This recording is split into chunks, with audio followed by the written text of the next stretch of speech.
Hey Jen, how you doing? I've got your Giants Causeway piece up, and I'll do what I can. I like it when you guys submit PDFs.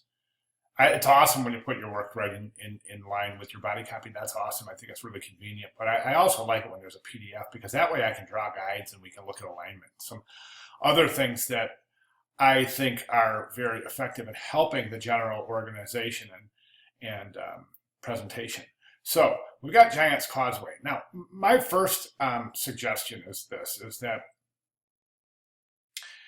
this piece, when this gate closes, okay, we're going to have this dimensional type that's going to say Giants Causeway, and we're going to have this honeycomb, and that's it.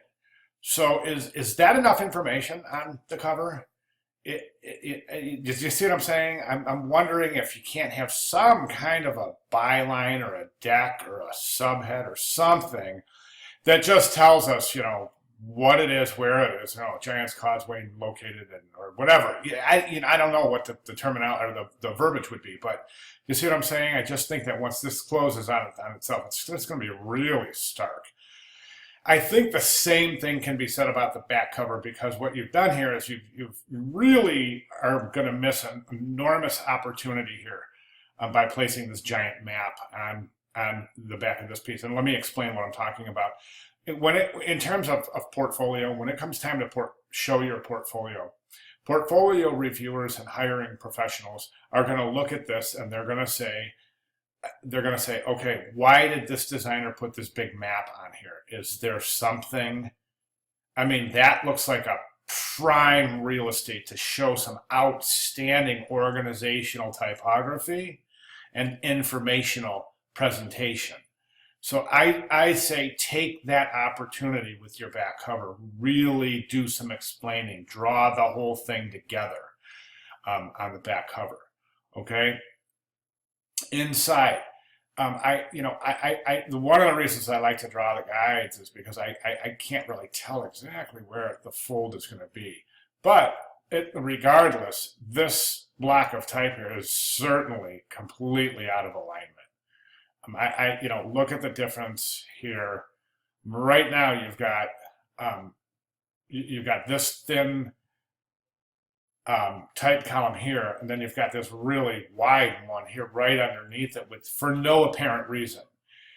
Also, you've got basically 1, 2, 3, 4, 5 headlines, and each one is treated differently.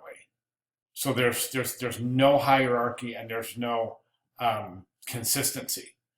So my suggestion is to pick one. One more thing I just wanted to mention is that there's no alignment at all. If I were to draw a guide at the baseline of World Heritage, it looks like it might align with Choose Your, but it's certainly not going to align with operating hours or anything in this column. Same thing that can be said with the headline. I'm sorry,